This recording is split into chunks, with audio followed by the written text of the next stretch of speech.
வணக்கம் நேர்களே, இது ஷர்மிளா டாக்கீஸ். நான் உங்கள் டாக்டர் ஷர்மிளா. இன்னைக்கு நம்மளோட சிறப்பு விருந்தினரா இணைஞ்சிருக்கிறாரு திராவிட முன்னேற்ற கழகத்தின் மாநில செயலாளர் திரு SKP கருணா அவர்கள். வணக்கம் தோழர். வணக்கம். வக்ஃப் அமெண்ட்மெண்ட் பில் கிட்டத்தட்ட காலையில 2 மணி வரைக்கும் கண்டினியூஸா விவாதம் நடத்தி லோக்சபால நேத்துக்கு அதை பாஸ் பண்ணிட்டாங்க அப்படிங்கறத நம்ம பாக்குறோம். திமுக எம்பிக்கள் கடுமையான வாதங்களை எதிர்வாதங்களை எடுத்து வச்சிருக்காங்க. இருந்தும் அவங்களுக்கு அந்த நியூமரிக்கல் மெஜாரிட்டி இருக்கிறதுனால இன்னைக்கு லோக்சபால பாஸ் பண்ணிட்டாங்க. ராஜ்யசபாலையும் இன்னைக்கு விவாதம் நடந்துகிட்டு இருக்கு. அநேகமா அங்கேயும் இது பாஸ் ஆயிடும் அப்படிங்கிறது தான் நம்ம பார்க்கிறோம். வெளியில வந்த பல எம்பிக்கள் சொன்ன ஒரு விஷயம் என்னன்னா, இது ரொம்ப அன்கான்ஸ்டிடியூஷனல், டெமோக்ரஸிக்கு எதிரானது, அரசியலமைப்பு சட்டத்துக்கு எதிரானது இந்த சட்டம் அப்படின்னு சொல்லி இருக்கிறாங்க. இத பத்தி என்ன நினைக்கிறீங்க? இந்த வக்ஃப் பில்ல பொறுத்த வரைக்கும், இந்த அமெண்ட்மெண்ட்டை பொறுத்த வரைக்கும் இது ஆரம்பத்துல இருந்தே ஒரு அன்டெமோக்ராட்டிக்கல் ப்ரொசீஜர்ல தான் கொண்டுட்டு போயிட்டு இருக்காங்க. இந்த பில் இல்லை, பாஜக கொண்டுட்டு மெஜாரிட்டியாக போன டேர்ம்ல இருந்தப்போ கொண்டு வந்த ஆர்டிகல் 370 ஆகட்டும், அதே போல அந்த முத்தலாக் திருத்த சட்டமாகட்டும், CAA NRC குடியுரிமை சட்ட திருத்தமாகட்டும், அல்லது விவசாயத்துல அந்த 3 மசோதாக்கள் கொண்டு வந்தாங்க அந்த சட்டமாகட்டும், அவங்க மெஜாரிட்டியில இருக்கும்போது கூட கொண்டு வந்த சட்டங்கள்லாம் கூட அன்டெமோக்ராட்டிக்கான வழிதான். ஏன்னா எல்லாமே கடைசி நிமிடத்தில் எதிர்கட்சி உறுப்பினர்களுக்கு அந்த சட்ட திருத்தத்துக்கு அந்த டிராஃப்ட் ரெசல்யூஷன்ஸை கொடுக்கறதோ, அவர்களுக்கு படிக்கிறதுக்கோ விவாதத்துக்கோ எந்த வாய்ப்பு இல்லாம இருக்கிறதோ, அப்புறம் ப்ரூட்டல் மெஜாரிட்டி இருந்தப்போ அவங்க மட்டும் நிறைவேற்றிட்டு போயிட்டே இருக்கிற அந்த ஒரு சூழ்நிலை தான் இருந்தது. இந்த முறை உங்களுக்கு மெஜாரிட்டி இல்லை. இந்த முறை பிஜேபி மைனாரிட்டி கவர்மெண்ட் தான். அதனால எல்லாருடைய ஆதரவும் தேவைப்பட்டது. முக்கியமா நிதிஷ்குமார், சந்திரபாபு நாயுடு ஆதரவு அவர்களுக்கு தேவைப்பட்ட காரணத்தினாலும் என்னவோ, இந்த வக்ஃப் பில்ல பொறுத்த வரைக்கும் ஜேபிசிக்கு அக்செப்ட் பண்ணிக்கிறாங்க. ஜாயிண்ட் பார்லிமெண்ட் கமிட்டி மூலமா போய் இதை பத்தி நல்லா விசாரிச்சு அதை பத்தி நிறைய விரிவாக விவாதித்து பிறகு எடுத்துக்கலான்றதை அக்செப்ட் பண்ணிக்கிறாங்க. அதுக்கு பிறகு ஜேபிசி ஃபார்ம் பண்ணப்பட்டது. அதுல திராவிட முன்னேற்ற கழகத்துல மக்களவையிலிருந்து நம்முடைய துணை பொதுச் செயலாளர், எங்களுடைய துணை பொதுச் செயலாளர் அண்ணனா ராசாவும், மாநிலங்களவையில அப்துல்லா MP அவர்களும் அதுல உறுப்பினர்களாக இருந்தார்கள். சட்ட திருத்தத்துக்கு விரிவா இந்தியா முழுக்க எல்லா மாநிலங்களுக்கும் சென்று எல்லாரிடமும் ரெப்ரசன்டேஷன், இதோடைய ஸ்டேக் ஹோல்டர்ஸ் யார் யாரெல்லாம் இந்த சட்ட திருத்தத்துக்கு முஸ்லிம் போர்டுல இருந்து என்னென்னலாம் அவர்கள் அமைப்புகள் இருக்கிறதோ எல்லாருடைய ரெப்ரசன்டேஷன் வாங்கி, இந்து அமைப்புகள்லாம் நிறைய ரெப்ரசன்டேஷன் கொடுத்தாங்க. RSS கூட நிறைய ரெப்ரசன்டேஷன் கொடுத்தது. இதெல்லாம் செய்யணும், அதெல்லாம் செய்யணும், பல விஷயங்கள். அப்ப எல்லா ரெப்ரசன்டேஷன் நேர்ல போய் பார்த்து, நேர்ல போய் நிறைய விரிவாக ஆராய்ந்தார்கள். அந்த ஆராய்ந்து அதன் பிறகு இப்ப கொண்டு வந்திருக்கக்கூடிய இந்த மசோதா தான் நேற்று பாஸ் ஆன மசோதா. எல்லா சட்டங்களுக்குமே ஒரு ரிவிஷன் தேவைப்படுறதுன்றத நம்ம ஒத்துக்கணும். அதுல எந்த மாறுதலும் கிடையாது. பல சட்டங்கள் 75 ஆண்டு காலம் டெமோக்ரஸி இது. நம்முடைய பல சட்டங்கள் காலாவதியான சட்டங்களை நம்ம இன்னும் வச்சுட்டு இருக்கிறோம். சட்டத்தின் உட்பிரிவுகள்லாம் நிறைய எக்ஸ்பைரி ஆகிருக்கிறது. அப்புறம் இப்ப இருக்கக்கூடிய மாறி வரக்கூடிய டெக்னாலஜிக்கு ஏற்ற மாதிரியும், மக்களுடைய மனநிலைக்கு ஏற்ற மாதிரியும், வாழ்க்கை முறை மாறி இருக்கிறது, வாழ்க்கை சூழல் மாறி இருக்கிறது, பொருளாதார முன்னேற்றம் இருக்கிறது. அப்ப அதுக்கேற்ற மாதிரி நிறைய மாற்றங்கள் தேவைப்படுறது உண்மைதான். அதுல யாருக்கும் இன்க்ளூஷன் கிடையாது. இன்க்ளூடிங் முஸ்லீம் லா போர்டுக்கும், இன்க்ளூடிங் இதுக்கும் கூட நமக்கு ரெஃபர்மேஷன்ஸ் தேவைதான். அது என்ன பிரச்சனைன்னா, அந்த யார் செய்யறாங்க, அதுல செய்யக்கூடிய நோக்கம் என்ன அப்படின்றதுதான் முக்கியமான விஷயம். இதே வக்ஃப் இதுல 2004லயோ 6லயோ ஒரு இதே போல சில மாற்றங்கள்லாம் செய்யப்பட்டது, சட்ட திருத்தங்கள்லாம் செய்யப்பட்டது காங்கிரஸ் பீரியட்ல, UPA கவர்மெண்ட்ல. ஒருத்தரும் கேட்கல, யாரும் சந்தேகப்படல. இன்டென்ஷன் ஆஃப் த இது இருக்கு இல்லைங்களா, அது மேல யாருக்கும் எந்த ஐயமும் இல்லை. இஸ்லாமியர்களுக்கு ஐயம் இல்லை, ஹிந்து அமைப்புகளுக்கு ஐயம் இல்லை. ஏன்னா அப்ப இருந்த பிரதமர் டாக்டர் மன்மோகன் சிங், அவர் கேபினெட்ல ஒரு விஷயங்கள் முடிவெடுக்கிறாங்க, அதை பார்லிமெண்ட் கொண்டுட்டு வராங்கன்னா அவர்களுக்கு அவர்கள் மேல ஒரு அவநம்பிக்கை கொள்வதற்கு யாருக்கு எதுவும் இல்லை. இயல்பா அந்த சட்ட திருத்தங்கள் எல்லாம் பாஸ் ஆச்சு. அது கூட எந்த சட்ட திருத்தங்கள் பாஸ் ஆனதுன்னா, அதற்கு முன்பு சச்சார் கமிட்டி, ராஜேந்திர சச்சார் கமிட்டி இஸ்லாமியர்களுடைய வாழ்க்கை தரத்தையும் கல்வி தரத்தையும் அவர்களுக்கு சமூகத்துல அவர்களுடைய நிலை என்னன்றது விரிவா ஆராய்ந்து அரசுக்கு அறிக்கை கொடுக்க கேட்டுக்கிட்ட மாதிரி அந்த சச்சார் கமிட்டி அமைச்சாங்க. அதுக்கு முன்னாடி அந்த மாதிரி நம்ம வந்து இந்து மதத்துல ஜாதி வாரியாக காஸ்ட் வைஸ் நிறைய ஆய்வுகளை செய்திருக்கோம். ஆனா ஒரு மதத்தோடைய நிலைமைன்றது நம்ம ஆய்வு பண்ணல. ஒரு மைனாரிட்டி மக்களாக இருப்பது இருந்தாலும் பெரும்பாலும் வந்து டெய்லி லேபர்ஸ் இருக்கக்கூடிய தொழில தான் இஸ்லாமிய மக்கள் வந்து ஈடுபடுகிறார்கள். முக்கியமாக வட மாநிலங்கள்ல வந்து ஒரு பெரிய உயர் பதவிகளில் உயர் பொறுப்புகளில் இஸ்லாமியர்களை மிக மிக அரிதா தான் பார்க்க முடியும். ஐஐடில ஐஏஎம் எல்லாம் போனா ஒட்டுமொத்த ஐஐடில ஒரு 2 பேர் 3 பேர் அப்படிதான் இருப்பாங்க. அந்த ராஜேந்திர சச்சார் கமிட்டி வந்து அதை வந்து பெரிய அறிக்கை கொடுத்தது. அந்த அறிக்கையின் பேஸ் பண்ணி தான் யூபிஏ அரசுல சில அமெண்ட்மெண்ட் கொண்டு வந்தாங்க. இவர்கள் கொண்டு வந்திருக்கிற அமெண்ட்மெண்ட் வந்து முற்றிலும் சச்சார் கமிட்டியை வந்து அவர்களுடைய சாதகத்துக்கு பயன்படுத்திக் கொள்கிறார்கள். நாங்க வந்து சச்சார் கமிட்டியை வச்சுதான் இதெல்லாம் சொல்றோம்னு பேருக்காக நியாயப்படுத்துவதற்காக பயன்படுத்திக் கொள்கிறார்கள் ஒழிய அவர்கள் கொண்டு வந்த 114 அமெண்ட்மெண்ட் வந்து இந்த ஜேபிசியில திருத்திருக்காங்க.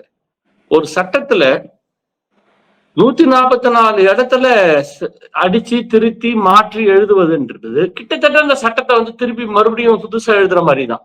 அவ்வளவு பெரிய திருத்தங்கள் பண்ணிருக்காங்க. ஆதாரமான ஒரு உயிர் ஒரு எல்லா சட்டத்துக்கும் இருக்கும். அந்த ஒரு இடத்தை எடுத்துட்டா அந்த சட்டத்துக்கான பர்பஸ் காணாம போயிடும். அந்த ஆதாரமான உயிர் நாடியெல்லாம் இதுல மாற்றி இருக்கிறார்கள். அப்படி முக்கியமான திருத்தங்கள் கொண்டு வந்திருக்கிறாங்க சார் இதுல. அத பத்தி சொல்ல வரேன். இப்போ இந்த ஜேபிசில எதிர்கட்சிகளை சார்ந்த இப்ப நான் சொன்ன மாதிரி திராவிட முன்னேற்ற கழக எம்பி, காங்கிரஸ் எம்பிக்கள் இவர்கள் எல்லாமே கூட இருந்து இவர்களும் நல்ல விரிவா ஆராய்ந்து அந்த ஹியரிங்ஸ் எல்லாம் கேட்டு அதன்படி இவர்களும் பரிந்துரை கொடுக்குறாங்க. டிசென்ட், அதாவது வந்து ஒரு சட்டம் வரும் பொழுது அவர்கள் வந்து முதல்ல வந்து என்ன பண்றாங்கன்னா, அதான் அன்டெமோக்ராட்டிக்ன்றது முதல்ல நான் சொல்றேன் உங்களுக்கு. எப்படின்னா, கிட்டத்தட்ட 6500 பக்கம் கொண்ட சட்ட மசோதாவை இவர்கள் போனது, டிபோசிஷன்ஸ், இவர்கள் வாங்கின விஷயங்கள், பார்த்தது எல்லாத்தையும் இதுவை முந்தா நாள் இரவு 8 மணிக்கு இந்த ஜேபிசி மெம்பர்ஸ் கொடுத்து காலைல 11 மணிக்கு அந்த ஜேபிசி கூட்டத்தை வைக்கிறாங்க. முந்தின நாள் 8 மணிக்கு கொடுத்து காலையில 11 மணிக்கு ஜேபிசி கூட்டினா இந்த ஜேபிசி மெம்பர்ஸ் எதை வந்து படிச்சு பார்த்து தாங்கள் கொடுத்த பரிந்துரை இருக்கா இல்லையான்னு எப்படி தெரிய முடியும்? அதுதான் அன்டெமோக்ராட்டிக் அடாசிட்டி.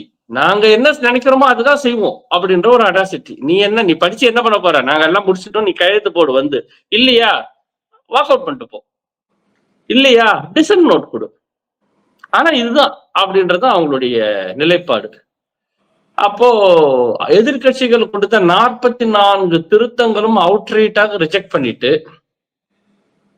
அந்த ஆளுங்கட்சி கொண்டு வரக்கூடிய 115 திருத்தங்களையும் மொத்தமா அக்செப்ட் பண்ணிக்கின ஒரு சட்டம் தான் இது. சரி, இந்த சட்டத்துல என்னவெல்லாம் நாம வந்து பெருசா அப்செக்ட் பண்றோம், எதிர்கட்சிகள் என்னெல்லாம் அப்செக்ட் பண்ணுது, முக்கியமா திராவிட முன்னேற்ற கழகம் என்னெல்லாம் அப்செக்ட் பண்ணிருக்கு அப்படின்னு பார்த்தா ஒரு சில முக்கியமான கோர் பாயிண்ட்ஸை மட்டும் நான் நமக்கு புரியறதுக்காக சொல்றேன். ஒண்ணு, வக்ஃப் போர்டு உடைய மெம்பர்ஷிப். வக்ஃப் என்பது வந்து அதனுடைய அர்த்தம், பொருள் என்னன்னா தானம் என்பதுதான் வக்ஃப். தமிழ்ல தானம்னு சொல்றோமே, அதுக்கு பேர் தானத்துக்கு நேர் சொல் தான் வந்து அது உருதுவா இருக்கலாம் வக்ஃப் என்பது. அப்போ வந்து இந்த சொத்துக்கள், வக்ஃபுக்கு இருக்கக்கூடிய சொத்துக்கள் எல்லாமே தானத்தின் மூலமாக வந்த சொத்துக்கள். அந்த தானத்தின் மூலமாக வந்த சொத்துக்களை பராமரிக்கிற போர்டுக்கு பேர் தான் வக்ஃப் போர்டு. இந்த தானமா யார் கொடுத்திருப்பாங்க அப்படின்னு கேட்டா 2 விதமா அந்த தானத்து சொத்து வந்திருக்கு. அதுல நாடு சுதந்திரம் அடைந்த போது இந்த சொத்துக்கள்லாம் பிரிக்கப்பட்ட போது மிகப்பெரிய சொத்துக்களாக இருந்த இந்து சமய கோவில்கள் வந்து யாருக்கு அப்படின்ற ஒரு கேள்வி வரும்பொழுது இந்து சமய கோவில்கள் கட்டப்பட்ட விதங்கள், அதற்கு நகைகள், பணங்கள், காணிக்கைகள், சொத்துக்கள், அதற்கு இந்து கோவில்களின் பேரில் இருக்கக்கூடிய வைப்பு நிதி, இதெல்லாம் எப்படி வந்ததுன்னா இது எல்லாமே மக்கள் கொடுத்த டொனேஷன் மூலமா தான் வந்திருக்கு. கோவில்களை அரசர்கள் எப்படி கட்டினார்கள் என்றால் மக்களுடைய உழைப்பில் கிடைத்த வரி பணத்தை எடுத்துதான் அரசர்கள் கட்டினார்கள். அப்போ வந்து அது கிட்டத்தட்ட அரசர்களுடைய மக்களுடைய பணம், அது அரசரோட சொத்து. அரசர் என்பதை டெமோக்ராட்டிக் கவர்மெண்ட் ரீப்ளேஸ் பண்ணது. அதனால அது வந்து அரசு சொத்தா மாறிடுது. அப்படிதான் இந்து சமய அறநிலைத்துறைக்கு உள்ளிட்ட எல்லா இந்து கோயில்களும் வந்து இந்திய அரசின் சொத்தாக மாறிடுச்சு. சரி, இஸ்லாமியர்களுக்கு இருக்கக்கூடிய இந்த மாதிரியான வக்ஃப், இந்த மாதிரி தானம் கொடுக்கப்பட்ட நிலங்கள், இஸ்லாமியர்களுக்கான மசூதிகள், தர்காக்கள், இது மாதிரியான இடங்கள்லாம் எங்க, அதுக்கெல்லாம் யார் உரிமையாளர்கள்னா அதையும் மக்களுடைய வரி பணத்திலிருந்து தான் இஸ்லாமிய முகல் எம்பரர்களோ குறுநில மன்னர்களோ இஸ்லாமிய இவர்களோ எல்லாமே அப்படிதான் கட்டியிருக்காங்க. அதனால அதையும் அரசிடமே ஒப்படைக்கப்பட்டுச்சு, அரசன் சொத்தா மாறிடுச்சு. இந்து சமய அறநிலையத்துறை இந்து கோவில்கள் எப்படி இந்திய அரசோடைய, தமிழ்நாடு அரசோட அல்லது மாநில அரசுகளுடைய கட்டுப்பாட்டில் அவர்களுடைய சொத்துக்களாக வந்ததோ, அதே போலதான் இஸ்லாமியர்களுடைய சொத்துக்களும் அரசின் கட்டுப்பாட்டில் வந்தது. நிர்வகிப்பதற்காக இந்து சமய அறநிலையத்துறைக்கு தனி போர்டு, இஸ்லாமியர்களுக்கு தனி போர்டு, அதுதான் இந்த வக்ஃப் போர்டு. கிறிஸ்தவர்களுடைய சர்ச்சு, கிறிஸ்தவர்களுடைய பள்ளிக்கூடங்கள், கட்டடங்கள், மருத்துவமனைகள், அதுதான் உண்மையில அதிகமா இருந்தது அந்த காலத்துல. அது எல்லாமே வந்து சொந்த பணத்துல அவர்கள் கட்டி இருக்கிறாங்க, மக்களுடைய வரி பணத்துல இருந்து.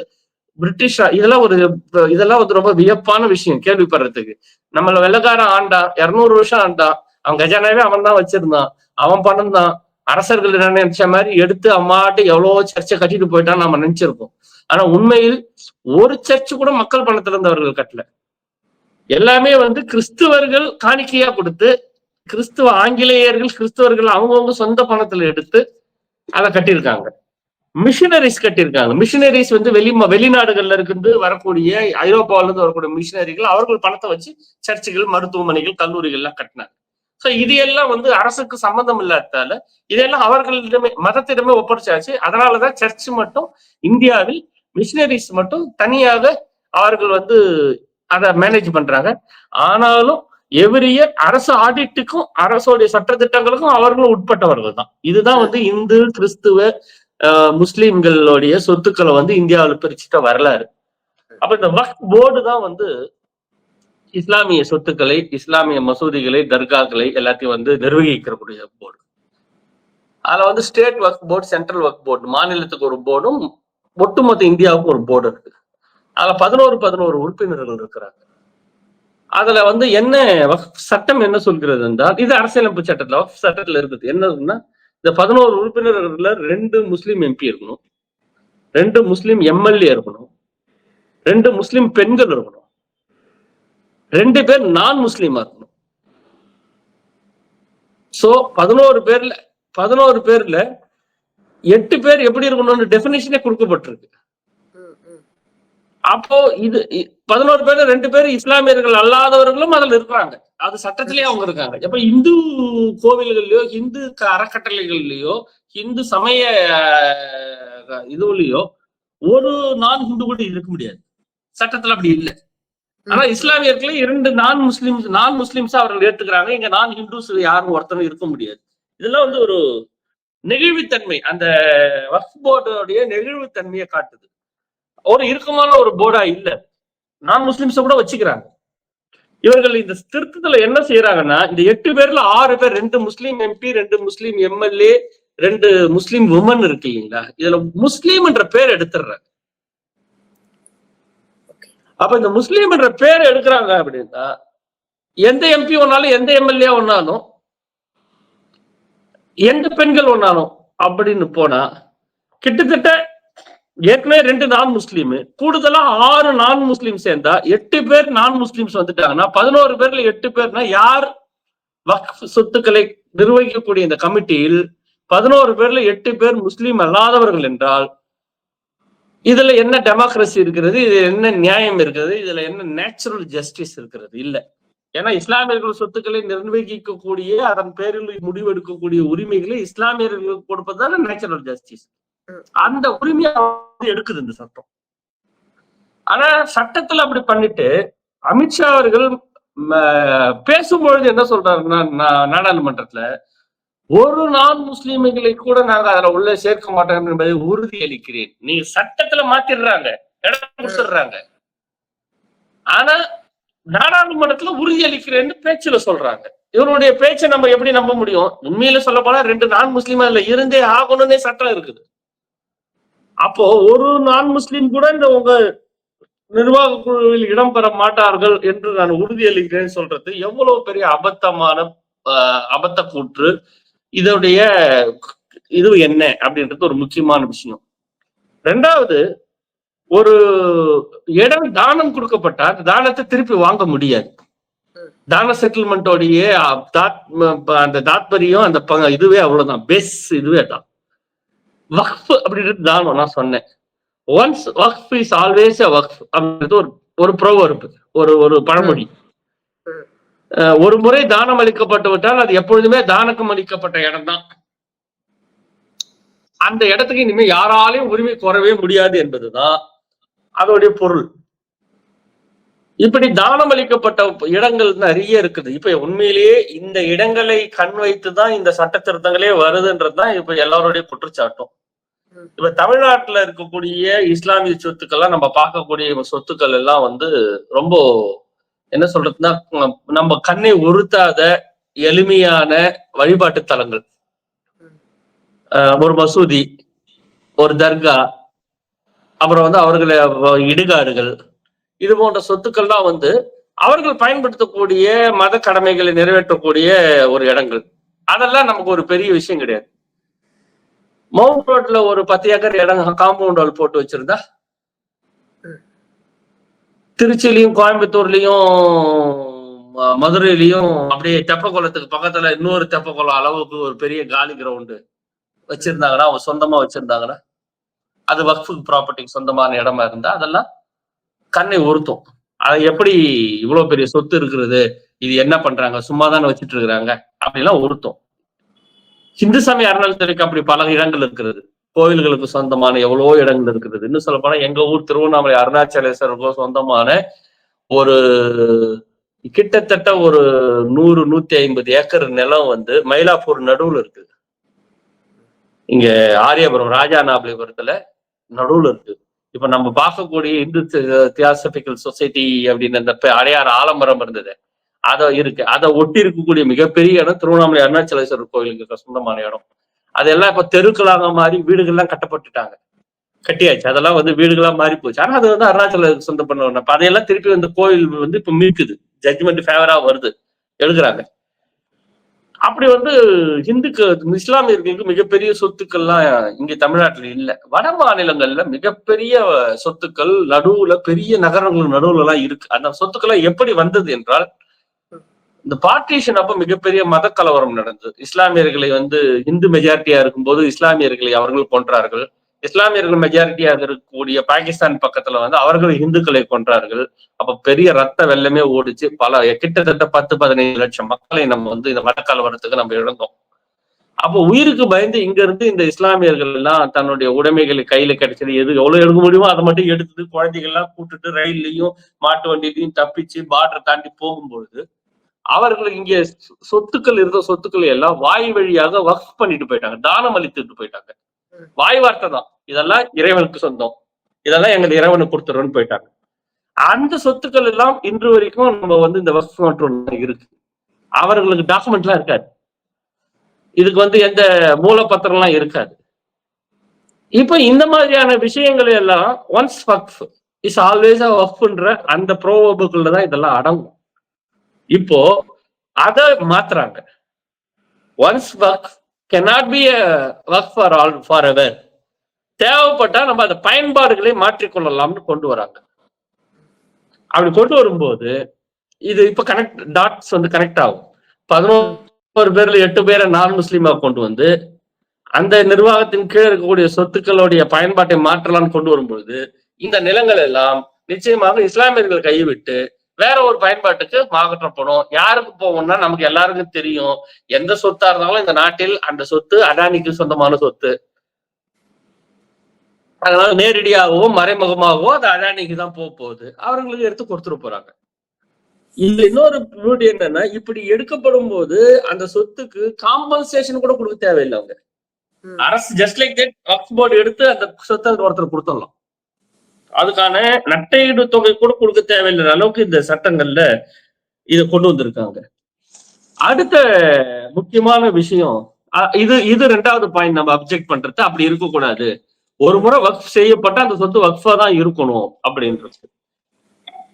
இதுல ஏன் இந்த பயன்பாடு மாற்றக்கூடாது அப்படின்னா, நம்ம தமிழ்நாட்டுல வந்து ஹிந்து அறநிலை சமயத்துறை கட்டுப்பாட்டுல திருக்கோவில்களுக்கு சொந்தமான பல லட்சம் ஏக்கர் நிலங்கள் வந்து விளைநிலங்கள் இருக்கிறது, காலி இடங்கள் இருக்கிறது. எல்லாமே வந்து கோயில்களுக்கு தானமாக பெறப்பட்டவை, அரசர்கள் கொடுத்தது, கோயில்களுக்கு மானியமாக கொடுத்தது, அதெல்லாம் இருக்கு.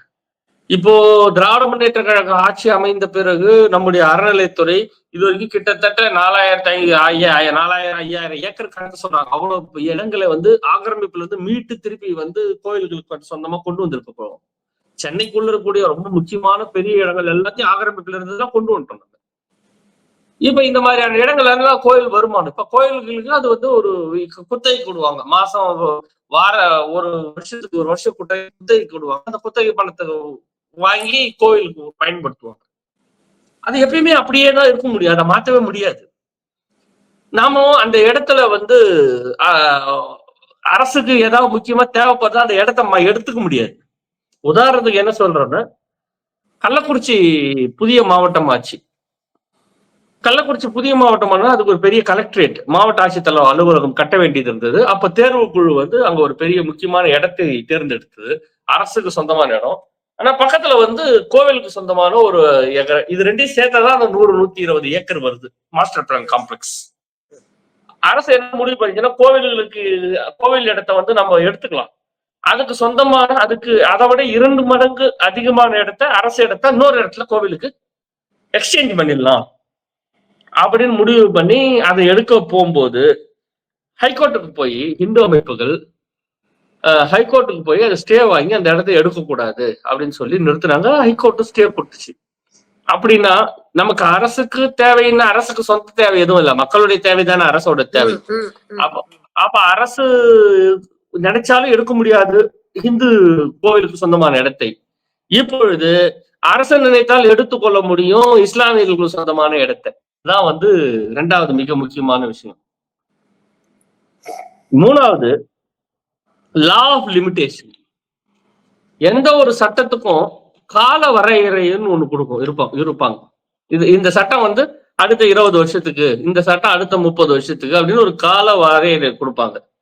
சில சட்டங்களுக்கு வந்து லா ஆஃப் லிமிடேஷன் வைக்க முடியாது. உதாரணத்துக்கு வந்து டெஃபினேஷன் ஆஃப் மைனாரிட்டி, அவர்களுக்கு 20 வருஷம் கழிச்சு இது மைனாரிட்டி அப்படின்னு சொல்ல முடியாது, 30 வருஷம் கழிச்சு மைனாரிட்டி இல்லைன்னு சொல்ல முடியாது. ஒன்ஸ் மைனாரிட்டி, எப்போ இந்த மக்கள் தொகை இந்து மக்கள் தொகையோட இந்த இஸ்லாமிய மக்கள் தொகை 3 1 பங்கு 4 1 பங்கு குறைவாக இருக்கிறதோ அப்போ ஆட்டோமேட்டிக்கா உங்க மைனாரிட்டி தான். 140 கோடி மக்கள் இருக்கக்கூடிய இந்தியாவில இஸ்லாமியருடைய மக்கள் தொகை 17 கோடி. அப்போ 17 கோடி தான் அவர்கள். அப்படின்னும் போது அவங்க எப்பயுமே மைனாரிட்டியா தான் இருக்க போறாங்க, ஒருபோதும் அவர்களால மெஜாரிட்டியா மாற முடியாது. அப்ப லா ஆஃப் லிமிடேஷன்ல ஒரு 30 வருடத்துக்கு கொடுக்குறாங்க, 30 வருடத்துக்கு பிறகு மைனாரிட்டினா 30 வருஷம் கழிச்சு ஆட்டோமேட்டிக்கா அது ரெனிவல் ஆயிடும், அடுத்த 30 வருஷத்துக்கு, அடுத்த 30 வருஷத்துக்கு. இது இன்னும் சொல்ல போனா, புரியுற மாதிரி சொல்ல போனா, இடஒதுக்கீட்டுக்கான ஆதாரமான அந்த சட்டம், இடஒதுக்கீட்டுக்கான ஆதாரமான சட்டம் டாக்டர் அம்பேத்கர் வந்து அந்த சட்டத்தை கொண்டு வரும்போது 50 ஆண்டுகள் லா ஆஃப் லிமிடேஷன் கொடுத்தாங்க. 50 ஆண்டுகளுக்குள்ள இடஒதுக்கீட்டுக்கான அந்த எல்லா கோர் பர்பஸை நம்ம அச்சீவ் பண்ணிடணும். 50 ஆண்டுகளுக்கு மேல இந்த சட்டம் நீட்டிக்கணும், ஆட்டோமேட்டிக் ரெனிவல் கிடையாது. ஆனா நம்மளால 50 ஆண்டுகளுக்குள்ள இந்த நாட்டில் சாதியை சமன்படுத்த முடியவில்லை, இந்த நாட்டில எல்லா கல்வியை வந்து எல்லா மக்களுக்கும் கொண்டு போய் சேர்க்க முடியவில்லை, இந்த நாட்டில் எல்லா பொருளாதார ஒரு இது வந்து ஒரே அளவுல கொண்டு போக முடியல. மிகவும் ஒடுக்கப்பட்ட சமூகத்துல இருக்கிறவர்கள், அவர்கள் ரொம்ப அந்த மேல உயர்ந்து வரக்கூடிய கல்வி பொருளாதார உயர்ந்து வருவதற்கான அந்த வேகம் வந்து ரொம்ப ஸ்லோவா இருக்கு நம்ம கிட்ட. அதனால வேற வழி இல்லை, நாம அந்த லா ஆஃப் லிமிடேஷன் 50 வருஷத்தோட அதை முடிக்க முடியாது, இடஒதுக்கீடு சட்டத்தை நம்ம நீட்டித்து கொண்டு போயிட்டு இருக்கிறோம். இது இயற்கையின் தேவை, இது நம்ம செய்யறோம். இஸ்லாம் போர்டுக்கும் இந்த வக்ஃப் போர்டுக்கான சட்டத்துக்கும் இந்த லா ஆஃப் லிமிடேஷன் இப்படிதான். அடுத்த 30 ஆண்டுகளுக்கு நம்ம எக்ஸ்டென்ட் பண்ணணும். இப்ப அந்த எக்ஸ்டென்ஷன் இல்ல, அந்த லா ஆஃப் லிமிடேஷனை கட் பண்றாங்க. அடுத்த 30-35க்கு மேல இது லா ஆஃப் லிமிடேஷன் கிடையாதுன்ற மாதிரி அதுலயும் கை வைக்கிறாங்க. அடுத்தது ஒரு இடம், ஒரு இஸ்லாமியர்கள் சொந்தமான இடத்து மேல டிஸ்பியூட் வருதுன்னா அந்த டிஸ்பியூட் ஹிந்துவும் கேக்குறாரு, இல்ல இது ஏன் இடம்னு சொல்றாங்க, வக்ஃப் போர்டு இது ஏன் இடம் சொல்றாங்க. அப்படி நிறைய இடத்துல பிரச்சனைகள் இருக்கு. அது உண்மை. அதனால சில விஷயங்களை நாம ஏத்துக்கிட்டா வேணும். வக்ஃப் போர்டு பல இடங்கள்ல தனக்கு தேவையில்லாத அல்லது தனக்கு உரிமை இல்லாத இடங்கள்ல கூட ஏதோ ஒரு சாட்சி ஆதாரத்தின் பேரில் உரிமை கோரி அங்க பெரிய ஒரு சட்ட போராட்டம் நடந்து கொண்டிருக்கிறது. சில இடத்துல உண்மையிலேயே அவர்களுடைய இடமா இருக்கும், அதை இவர்கள் ஆக்கிரமிச்சு போட்டுட்டு இருப்பாங்க. அப்படி ஒரு சட்டம். எதையுமே நம்ம எதையுமே இது சரி இது தவறுன்னு சொல்ல முடியாத ஒரு சிக்கலான இடம் தான். ஆனா வக்ஃப் போர்டு மேலேயும் தவறுகள் இருக்கும்ன்றதுல நம்ம அக்செப்ட் பண்ணி தான் ஆகணும். அது இருக்கும். வட இந்தியாவுல பல பேர் ஆமா அப்படிதான் பார்க்க முடியும். இதை ஜெனரலைஸ் பண்ண முடியாது. அப்போ இந்த மாதிரியான பிரச்சனை வரும்போது வக்ஃப் போர்டுல வக்ஃப் ட்ரிபியூனல்னு ஒண்ணு இருக்கு. அந்த ட்ரிபியூனலுக்கு போய் நம்ம கண்டெஸ்ட் பண்ணணும், நம்ம அதை பண்ணணும். அதுதான் சட்டம். இப்ப அந்த ட்ரிபியூனலுக்கு நல்ல கிட்டத்தட்ட ஹைகோர்ட்டுக்கு இருந்த பவர் வக்ஃப் ட்ரிபியூனலுக்கு இருந்தது. அந்த வக்ஃப் ட்ரிபியூனல் இருக்கக்கூடியவர்களும் ரிட்டையர்ட் ஹைகோர்ட் ஜஸ்டிஸ் போல அந்த ஸ்டாண்டர்ட்ல தான் இருப்பாங்க. அது ஒரு கோர்ட் மாதிரி, நீதிமன்றம் மாதிரியே நடக்கக்கூடிய ஒரு விஷயம். அந்த ட்ரிபியூனலுக்கான அதிகாரத்தை முழுக்க குறைக்கிறாங்க. கிட்டத்தட்ட ட்ரிபியூனல் இல்லாத மாதிரி தான். நீங்க எதுவாக இருந்தாலும் கோர்ட்டுக்கு தான் போகணும் அப்படின்ற மாதிரி அதை கொண்டுட்டு போறாங்க. இது நான் சொன்ன விஷயங்கள் குறைந்தபட்சம் என்னன்னா, இதெல்லாம் முக்கியமான கவனிக்கத்தக்க விஷயங்கள். உள்ள போனா அந்த நுவான்சஸ் ஆஃப் அமெண்ட்மெண்ட்ஸ் இன்னும் சிக்கலாகவும் இன்னும் அவர்களுடைய ஆதார விஷயங்களை மாற்றுவதாகவும் இருக்கிறது. கூட கட் பண்றாங்க. இப்போ நீங்க 5 வருடம் இஸ்லாமியரா இருந்தாதான் நீங்க வக்ஃப்க்கு டொனேட்டே பண்ண முடியும். ஆமா, 5 வருடம் இஸ்லாமிய ஹிந்துக்கள் டொனேட் பண்ண முடியாது அப்படிங்கிற ஒரு விஷயத்தெல்லாம் கொண்டு வந்திருக்காங்க அப்படின்னு சொல்றாங்க. 5 வருடம் இஸ்லாமியரா இருந்தோம் அப்படின்றதுக்கு ஆதாரம் எப்படி ப்ரூவ் பண்ண முடியும்? ஒரு உதாரணத்துக்கு நான் இப்போ 5 வருடத்துக்கு முன்பு இஸ்லாமியரா மாறிட்டேன்னு வச்சுக்கோங்க. இப்போ இன்னையோட 5 வருடம் முடியுது எனக்கு. நாளைக்கு 5 வருடம் முடிஞ்சு அந்த எலிஜிபிள் கிளாஸ்ல வந்துடுறேன். இப்ப இவங்க கொடுக்குற எலிஜிபிலிட்டியில நான் வந்துடுறேன்னு வச்சுக்க. நாளைக்கு எனக்கு சொந்தமான ஒரு இடத்த நான் வக்ஃப் பண்றேன்னு நினைச்சா, நானு 5 வருடத்துக்கு முன்னாடி நான் இஸ்லாமியரா மாறினதை நான் எப்படி ப்ரூவ் பண்ண முடியும்? ஒரு மதத்தை, ஒரு கடவுளை நம்பி மாறுவது என்பது ஒரு மன எழுச்சியால் உருவாகிற ஒரு விஷயம். அது எந்த காலத்திலயும் உருவாகலாம், எந்த இதுலயும் உருவாகலாம். அதுக்கெல்லாம் எப்படி ஆதாரங்கள் வச்சுக்க முடியும்? இல்ல, அதுக்கான சர்டிபிகேட் வாங்கணும்னாலும் இவங்க கிட்ட போய் தானே நிக்கணும். அப்ப என்ன அப்படின்னு கேட்பாங்க, கொடுக்க மாட்டாங்க. இது எல்லாமே நம்ம கன்சிடர் பண்ண வேண்டியிருக்கு. சில விஷயங்கள்லாம் அதாவது சில விஷயங்கள் அமெண்ட்மெண்ட்ல 115 அமெண்ட்மெண்ட் கொடுக்குறாங்கன்னா, அதுல ஒரு 40-50 அமெண்ட்மெண்ட் இந்த சட்டத்துக்கு உண்மையிலே செய்யறதுக்கு தேவையான அமெண்ட்மெண்ட்டும் இருக்கும். அதையும் நம்ம சொல்லலாம். நிச்சயமா அதை செய்யணும் அப்படின்ற நியாயமான அமெண்ட்மெண்ட்டும் இருக்கும். செய்யவே கூடாதுன்ற அமெண்ட்மெண்ட் இப்ப நான் சொன்ன மாதிரியான சில அமெண்ட்மெண்ட்டும் இருக்கும். இவர்கள் என்ன பண்றாங்கன்னா, ஒரு பக்கம் செய்யணும்னு நினைக்கிற அமெண்ட்மெண்ட்ஸுக்கு இவர்கிட்ட இருக்கக்கூடிய பிஜேபி அரசிடம் இருக்கக்கூடிய மிகப்பெரிய PR மிஷினரிஸ், இந்தியாவில் இருக்கக்கூடிய எல்லா முக்கியமான தொலைக்காட்சிகளும் அவர்களுடைய கட்டுப்பாட்டுல இருக்கு. ஆங்கில தொலைக்காட்சி, ஹிந்தி தொலைக்காட்சி கேள்வியே வேண்டாம். முழுக்க அது RSS உடைய ஒரு இதுவாகவே இந்தியில இருக்கக்கூடிய தொலைக்காட்சிகள் இயங்கி கொண்டிருக்கிறது. அப்புறம் பத்திரிகைகள் நேரடியாகவோ மறைமுகமாகவோ அடானியோடைய ஷேர்ஸ்ல தான் பத்திரிகைகள் நடந்துட்டு இருக்குது. அப்புறம் அரசுடைய ஒட்டுமொத்த மிஷினரியும் பிஜேபியோட கண்ட்ரோல்ல தான் இருக்கு. அப்போ அரசு மக்கள் எந்த பக்கத்தை பார்க்க வேண்டும் என்று நினைக்கிறார்களோ, ஒரு பழத்துல ஒரு பக்கம் அழுகி இருக்கிறது, ஒரு பக்கம் நல்லா இருக்குன்னா, அழுகன பக்கத்தை மறைத்து கொண்டு நல்ல பக்கத்தை காட்டக்கூடிய எல்லா வலிமையும் இந்த அரசுக்கு இருக்கிறது. நேற்று இந்த மசோதா நிறைவேற்றும் போது நேற்று பூரா ஒரு போட்டோ சர்க்குலேட் ஆகுது எல்லா மீடியாவிலும், எல்லா பிரபலங்களுடைய பேஜ்லயும் இருக்கு. என்னன்னா, இஸ்லாமிய பெண்கள் எல்லாம் பல 100 பெண்கள் வரிசையாக நின்று கொண்டு இந்த அமெண்ட்மெண்டை வரவேற்று பதாகைகளை பிடித்துக் கொண்டு இருக்கிறார்கள் பிரதமர் வர வழியில.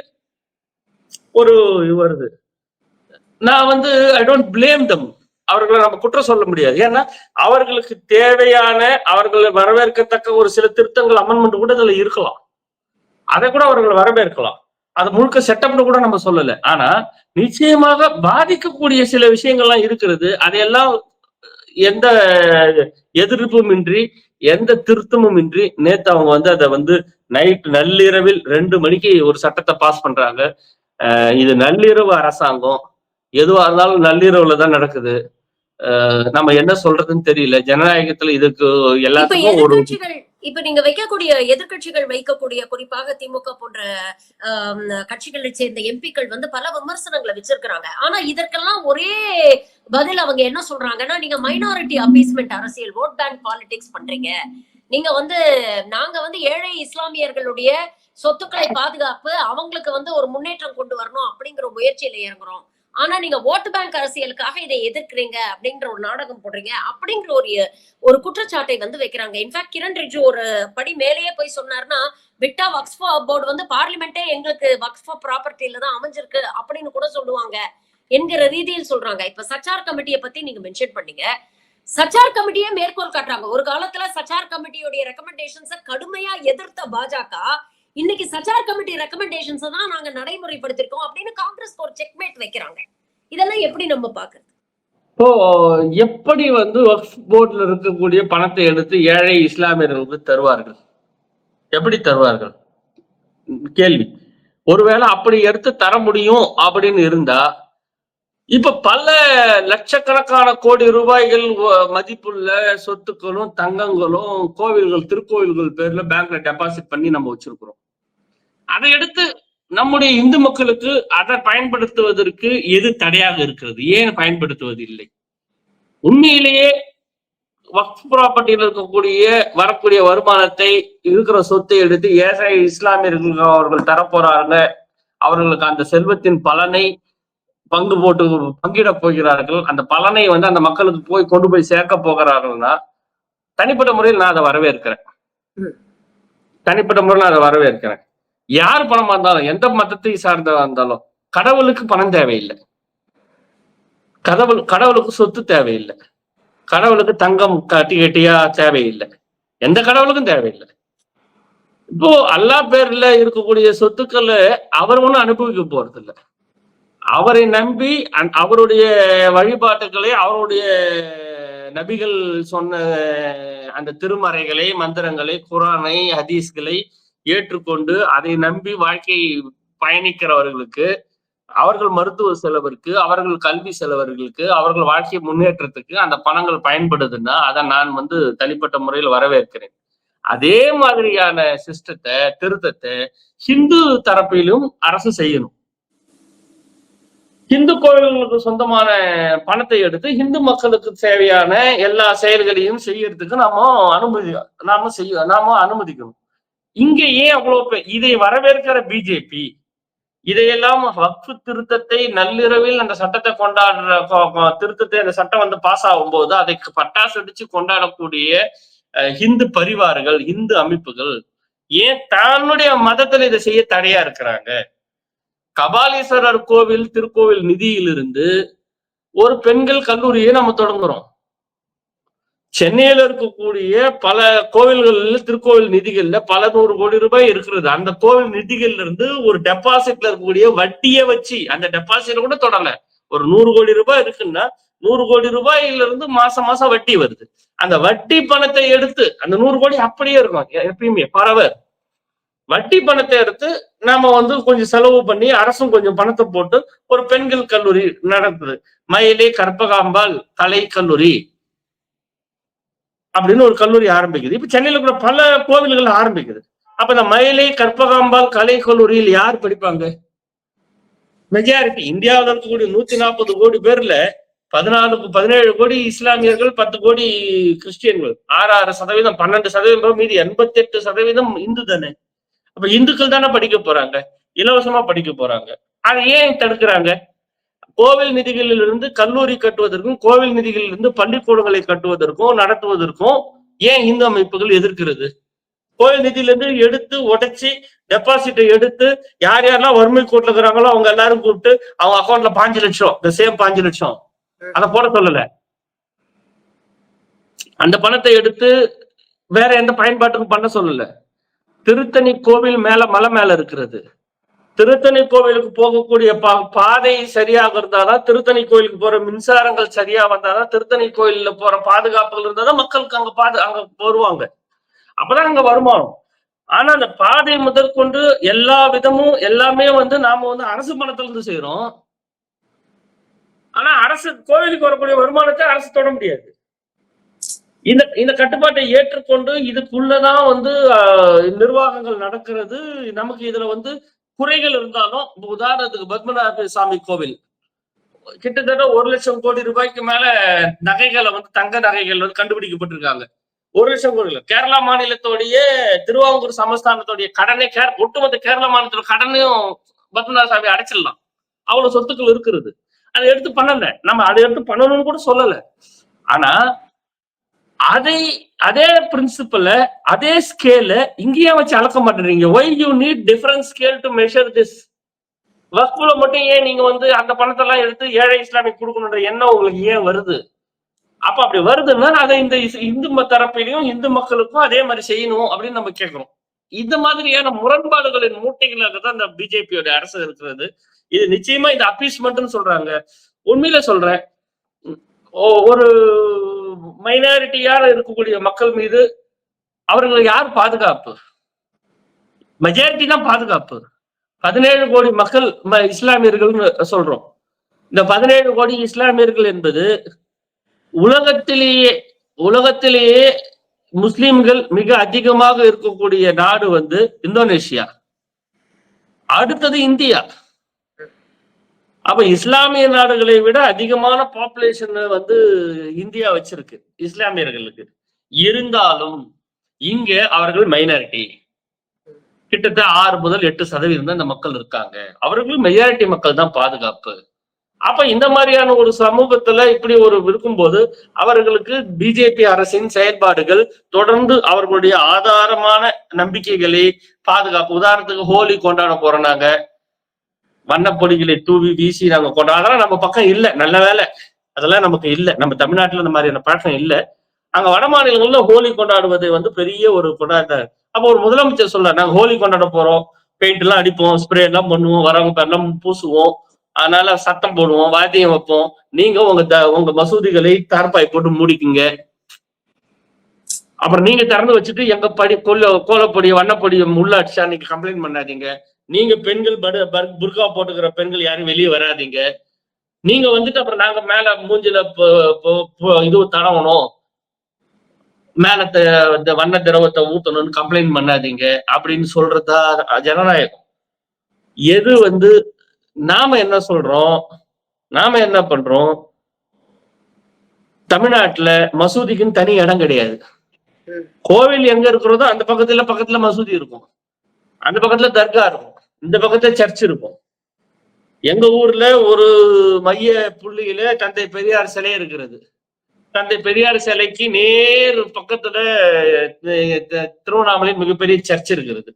நேர் பின்னாடி ஒரு மசூதி தர்கா இருக்கிறது. நேர் முன்னாடி ஒரு கோவில் இருக்கிறது. சுற்றிலும் 3 ஒன்னதான் இருக்கு. பல ஊர்ல ஒரே காம்பவுண்ட் வால்ல இந்த பக்கம் மசூதியும் இந்த பக்கம் கோவிலும் இருக்குது. நமக்கு இது ஒரு பெரிய வித்தியாசம் கிடையாது. நாமளும் ஊர்வலம் போறோம், நாமளும் கோவில் தேர், பல ஊர்ல தேர் இருக்கிறது. தேர்வுல மாடவீதிகள்ல தேருக்குள் போவோம். கோவில்ல சாமியை தூக்கிட்டு ஊர்ல சாமி ஊர்வலம் நடக்கும்.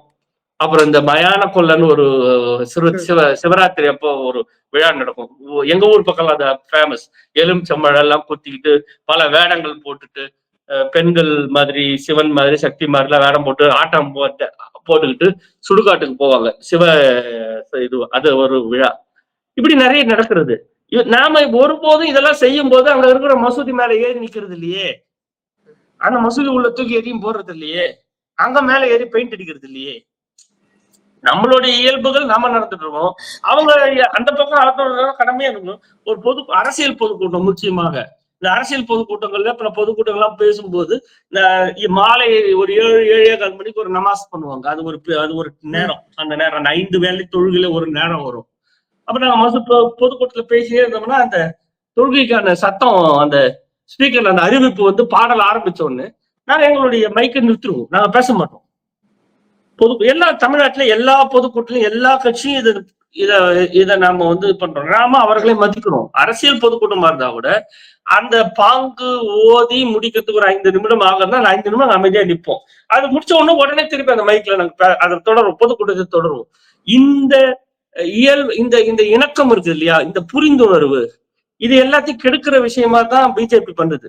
இந்த புரிந்துணர்வை அப்பீஸ்மெண்ட் அப்படின்னு அவங்க சொன்னாங்கன்னா அப்படி இருந்துட்டே போட்டோம், பரவாயில்ல, நம்ம அப்பீஸ் பண்ணலாம். நம்ம அவர்களுக்கு வந்து சலுகைகள் கொடுத்து அவர்கள் வாக்குகளுக்காகவே இதை செய்யறதா கூட இருந்துட்டு போட்டோம், நமக்கு அது பிரச்சனை இல்லை. ஆனா அப்பீஸ்மெண்ட்டை விட மிக மோசமான ஒரு விஷயம் பிஜேபி எடுக்கிற போலரைசேஷன்.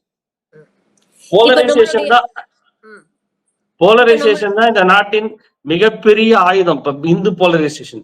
இஸ்லாமியர்கள் எவ்வளவுக்கு எவ்வளவு கஷ்டப்படுறாங்களோ, இஸ்லாமியரை எவ்வளவுக்கு எவ்வளவு கஷ்டப்படுத்துறாங்களோ அவ்வளவுக்கு அவ்வளவு எதிர்க்க இருக்கக்கூடிய ஒரு தலைவர் வலிமையான தலைவராக உள்ளூர்ல மாறுறான், ஒரு வலிமையான எம்எல்ஏவா மாறுறான், எம்பியா மாறுறான். ஒரு நாட்டை ஆளக்கூடிய கட்சி தொடர்ந்து 11வது ஆண்டுகளாக ஆண்டு கொண்டிருக்கிறது. ஒரு முஸ்லீம் கூட எம்பி ஆகல, ஒரு முஸ்லீம் கூட எம்பி சீட் கொடுக்கல. உத்தரப்பிரதேசத்துல 24%, 23%, 20% கிட்டத்தட்ட முஸ்லிம்ஸ் இருக்காங்க. உத்தரப்பிரதேசதான் இந்தியாவிலேயே அதிகமான இஸ்லாமியர்கள் இருக்கக்கூடிய மாநிலம். 20% மாநிலம் பர்சன்டேஜ் இருக்கக்கூடிய முஸ்லீம், 12 கோடியில் 20% கிட்டத்தட்ட 1.5 கோடி முஸ்லீம் இருக்காங்க. 1.5 கோடி முஸ்லிம்ஸ் இருக்கக்கூடியவர்களும் ஒரு இடத்துல கூட ஒரே ஒருத்தர் கூட இஸ்லாமியர்களுக்கு சீட்டு கொடுக்காம, முஸ்லீம் எம்பிக்கு சீட்டு வராம, அந்த இடத்துலயும் ஹிந்துவை போட்டு நிறுத்தி ஜெயிக்க வைக்கிற அந்த அடாசிட்டி இருக்கு இல்லையா, இது ஒரு போலரைசேஷன். இந்த போலரைசேஷன் தான் வந்து குஜராத்ல பிறந்த மோடியை வந்து வாரணாசியில வந்து நிக்க வைக்குது. குஜராத்ல கூட எப்போனாலும் என்ன வேணாலும் ஆக்ஷன் ஆகலாம், வாரணாசியில ஆகவே ஆகாது. ஏன்னா வாரணாசியில அதிகமான இஸ்லாமியர்ஸ் இருக்காங்க. அப்ப இஸ்லாமியர்கள் அதிகமா இருக்கிற இடத்துல எப்பயுமே போலரைஸ் ஆகி ஆப்போசிட்ல இருக்கக்கூடிய ஹிந்து குரூப் எல்லாம் ஒன்னா ஒரே ஆளுக்கு இஸ்லாமியரை எதிர்த்து ஓட்டு போடுவாங்க. அந்த போலரைசேஷன் பண்ணிட்டு இருக்காங்க. இப்போ இந்த தேர்தலில் கூட முதல் 3 சுற்றுல பிரதமர் வந்து பின்னாடி இருந்தார், பின்தங்கி இருந்தார். அப்புறம் தான் அவர் முன்னாடி வந்தார். அந்த முதல் 3 சுற்று பின்தங்கி இருக்கிற 3 சுற்று எதுன்னா அது இஸ்லாமியர்கள் வர பகுதியில இருக்கக்கூடிய இடமா இருக்கும். அப்ப பிரதமர் தன்னுடைய தொகுதியிலேயே ஒரு குறிப்பிட்ட இடத்துல ஒரு மக்களிடம் வந்து செல்வாக்கு இல்லாத, ஆதரவு இல்லாத ஒரு பிரதமராகத்தான் நம்ம அடையாளம் காட்டணும்.